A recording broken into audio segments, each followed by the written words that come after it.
ನೀನ್ ಹೇಗ್ ಬುದ್ಧಿ ಕಲಿಸ್ತೀನಿ ಅಂದ್ರೆ ನಿನ್ನ ಮುಂದಿನ ಪೀಳಿಗೆ ಬಾಯಿ ಮೇಲೆ ಬೆರಳಿಟ್ಕೊಂಡೆ ಹುಟ್ಟಬೇಕು. ಸ್ಮಾಲಮ್ಮವ್ರೆ, ನನ್ನಿಂದ ತಪ್ಪಾಗೋಗಿದೆ, ದಯವಿಟ್ಟು ನನ್ನ ಕ್ಷಮಿಸ್ಬೇಕಾ? ಇವತ್ತು ನೀನ್ ಮಾಡಿರೋ ಒಂದು ಕೆಲಸದಿಂದ ಈ ಅರಮನೆಗೆ ಕೆಟ್ಟ ಹೆಸರು ಬರುತ್ತೆ. ನೀನ್ ನೋಡಿದ್ರೆ ಕ್ಷಮಿಸು ಅಂತ ಕೇಳ್ತಿದ್ಯಾ?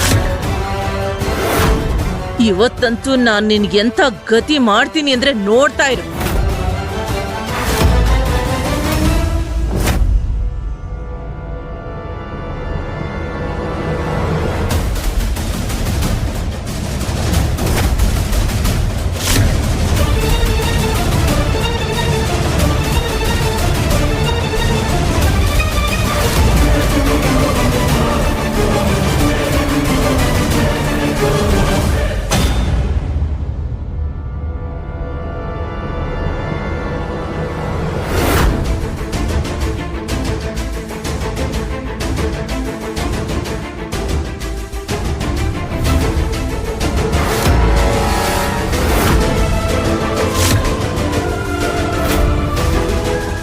ಪೂಜಾ, ನಾನ್ ಹೇಳ್ದೆ ತಾನೆ ನಿನ್ಗೆ ಮಧ್ಯದಲ್ಲಿ ಮಾತಾಡ್ಬೇಡ ಅಂತ.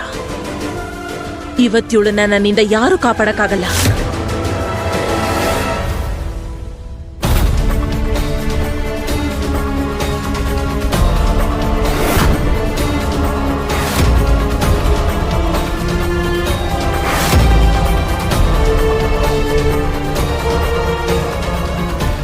ಚಿಕ್ಕತ್ತೆ, ಅಂಥದ್ ಏನ್ ಮಾಡಿದಾಳೆ ಇವಳು?